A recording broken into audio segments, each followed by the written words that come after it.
الله أكبر الله أكبر الله أكبر الله أكبر. الحمد لله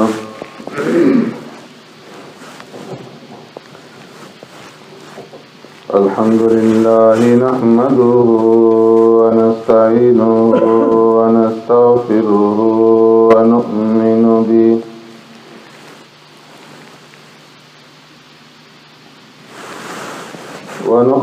به ونتوكل عليه ونعوذ بالله من شرور أنفسنا ومن سيئات أعمالنا من يهدي الله فلا مضل له ومن يضلله فلا هادي له ونشهد أن لا إله إلا الله وحده لا شريك له ونشهد أن سيدنا ونبينا ومولانا محمدا عبده ورسوله أرسله الله إلى كافة للناس بشيرا ونذيرا وداعيا إلى الله بإذنه وسراجا منيرا. أما بعد فقد قال الله تبارك وتعالى في القرآن المجيد والفرقان الحميد: فأعوذ بالله من الشيطان الرجيم. بسم الله الرحمن الرحيم.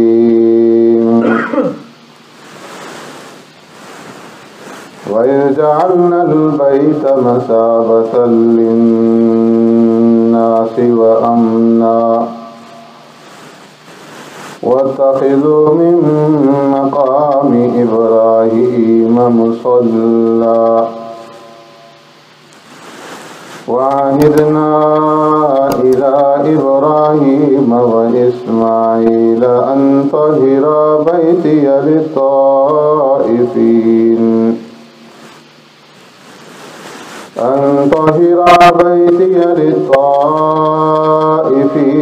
والعاكفين والركع السجود.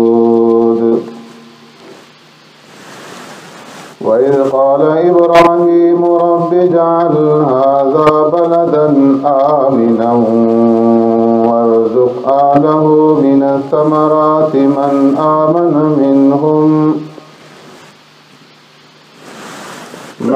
آمن منهم بالله واليوم الآخر. قال ومن كفر فأمتعه قليلا ثم أضطره إلى عذاب النار وبئس المصير. صدق الله مولانا العظيم. يا رب صل وسلم دائما أبدا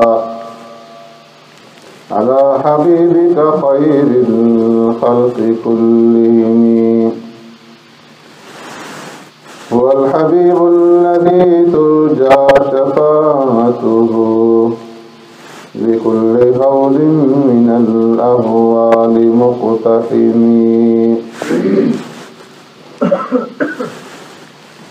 ويجعلنا البيت مثابة للناس. اور جب بنایا ہم نے بیت اللہ کو لوگوں کے رجوع ہونے اور جمع ہونے کی جگہ، وَأَمْنًا اور امن کی جگہ، وَاتَّخِذُوا مِن مَّقَامِ إِبْرَاهِيمَ مُصَلًّى اور بناؤ مقام ابراہیم کو جائے نماز، وَعَهِدْنَا إِلَىٰ إِبْرَاهِيمَ اور حکم بھیجا ہم نے ابراہیم اور اسماعیل کی طرف، أَن طَهِّرَ بَيْتِيَ لِلطَّائِفِينَ وَالْعَاكِفِينَ وَالرُّكَّعِ السُّجُودِ، یہ کہ وہ پاک کریں میرے گھر کو طواف کرنے والے اور اعتکاف کرنے والوں اور رکوع اور سجود کرنے والوں کے لیے۔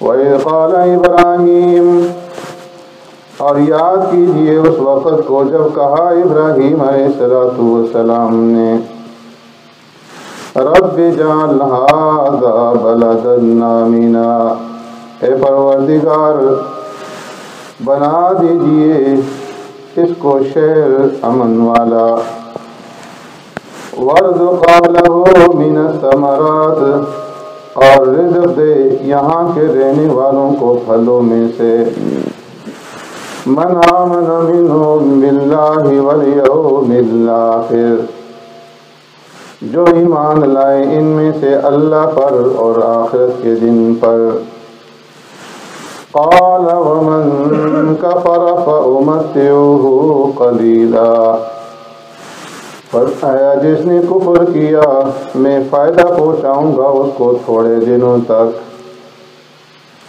ثم اضطره إلى عذاب النار پھر میں کھینچ دوں گا اسے دوزخ کے عذاب میں، وبئس المصیر اور بہت ہی بری جگہ ہے رہنے کی۔ آمنت باللہ وبآیاتی، میرے محترم دوستوں، بزرگوں، بھائیوں،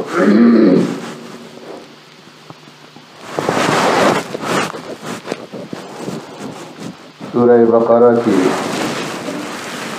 آیت نمبر 125 کا نصف حصہ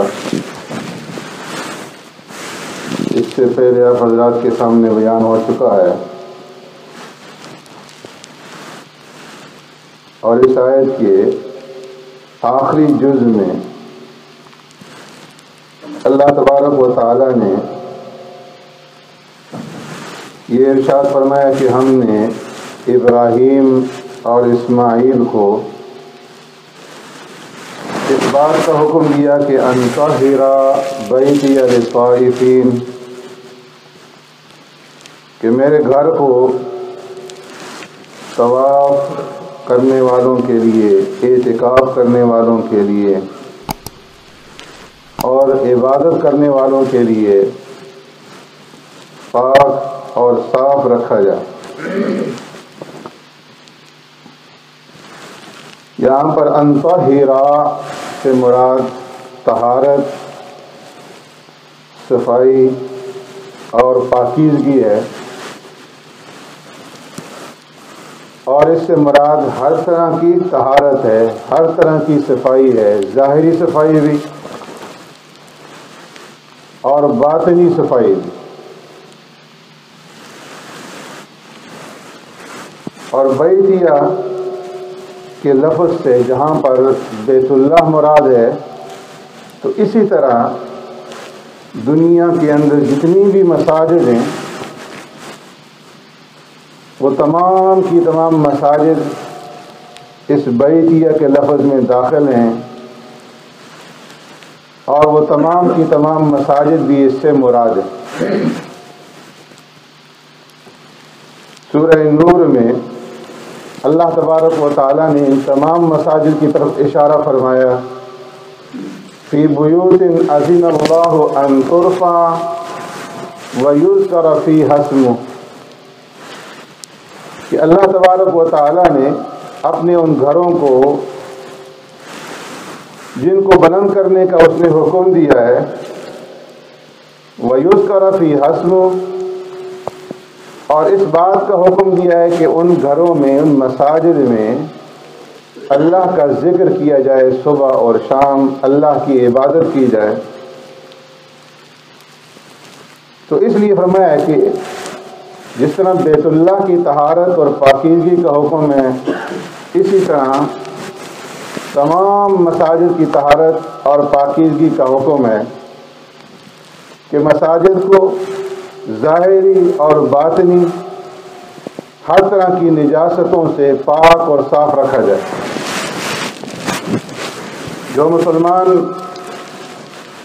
مسجدوں میں آئیں، اللہ کے گھر میں آئیں، وہ اس بات کا اہتمام کریں کہ مسجد کے اندر گندگی نہ پھیلائیں، کوڑا کرکٹ نہ پھیلائیں، اور صاف جسم کے ساتھ، صاف بدن کے ساتھ، پاک بدن کے ساتھ، پاک کپڑوں کے ساتھ مسجد میں آئیں۔ بدن کے اوپر، کپڑوں کے اوپر بدبو نہ ہو۔ ام المؤمنین سیدہ طاہرہ عائشہ صدیقہ رضی اللہ تعالیٰ عنہ فرماتی ہیں، پیارے پیغمبر صلی اللہ علیہ وسلم نے حکم دیا، امر رسول اللہ صلی اللہ علیہ وسلم ببناء المساجد فی الدور وینظف ویتطیب، کہ سرکار دو عالم صلی اللہ علیہ وسلم نے حکم دیا کہ محلوں کے اندر مسجدیں بنائی جائیں، ضرورت کے مطابق مساجد تعمیر کی جائیں، اور پھر ان مساجد کو پاک اور صاف رکھا جائے۔ وَيُتَطَيَّبْ، ان مساجد میں خوشبو کے استعمال کرنے کا اہتمام کیا جائے۔ اس لیے فرمایا کہ مساجد کو پاک اور صاف رکھنا، ہر قسم کے کوڑا کرکٹ سے اسے محفوظ رکھنا، بدبو سے محفوظ رکھنا ہے، اور خوشبو کا استعمال کرنا۔ اور کوئی بدبودار چیز کھا کر کے مساجد کے اندر داخل ہونے سے اجتناب کرنا۔ پیارے پیغمبر صلی اللہ علیہ وسلم نے ارشاد فرمایا، من اکل من هذه الشجرة المنتنة فلا يقربن مسجدنا فإن الملائكة تتأذى مما يتأذى منه الإنس، کہ جو آدمی اس بدبودار درخت میں سے کھائے، یعنی پیاز میں سے اور لہسن میں سے، تھوم میں سے، فلا یقربن مسجدنا، تو وہ ہماری مسجدوں کے قریب نہ آئے، اس لیے کہ کچا پیاز اگر کھایا جائے گا، لہسن کھایا جائے گا، تو اس سے منہ کے اندر بدبو ہوگی۔ اسی طرح اس کے حکم میں جتنی بھی بدبودار چیزیں ہیں وہ سب کے سب داخل ہیں، چاہے مولی ہے یا آج کل کے دور میں سگریٹ ہے۔ تو فرمایا کہ اگر کوئی آدمی پیاز یا لہسن یا مولی کھا لیتا ہے یا سگریٹ پی لیتا ہے، تو اس کے بعد مسجد میں داخل ہونے سے پہلے اس بدبو کو زائل کر دے، مسواک کر کے، کلی کر کے اچھی طرح سے اس بدبو کو زائل کرے، خوشبو لگا کر کے پھر مسجد میں داخل ہو۔ کیوں؟ فَإِنَّ الْمَلَائِكَةَ تَتَأَذَّى مِمَّا يَتَأَذَّى مِنْهُ الْإِنسُ، اس لیے کہ مساجد کا جو ماحول ہوتا ہے یہ پاک اور روحانی ماحول ہوتا ہے۔ یہاں پر فرشتوں کی کثرت کے ساتھ آمد و رفت جاری رہتی ہے، اور جس طرح مومنین عبادت کرتے ہیں، اللہ کے بندے مساجد میں عبادت کرتے ہیں، تو ان کے ساتھ عبادت میں بڑی تعداد فرشتوں کی بھی شریک ہوتی ہے۔ اور جس طرح سلیم الطبع انسانوں کو بدبو سے نفرت ہوتی ہے اور بدبو سے اذیت پہنچتی ہے، اسی طرح فرشتوں کو بھی بدبو سے اذیت اور تکلیف پہنچتی ہے۔ تو اس لیے فرمایا کہ جو ظاہری نجاست ہے اس سے بھی اللہ کے گھر کو محفوظ رکھنا ہے، مساجد کو بچانا ہے، اور اس کے ساتھ ساتھ جو باطنی نجاستیں ہیں ان سے بھی مساجد کو پاک و صاف رکھنا ہے۔ باطنی نجاستیں کیا ہیں؟ جیسے کفر ہے، شرک ہے، نفاق ہے، بدعات ہیں، اخلاق رذیلہ میں سے تکبر ہے، غرور ہے، حسد ہے، حرص ہے، ریا ہے، نام و نمود ہے،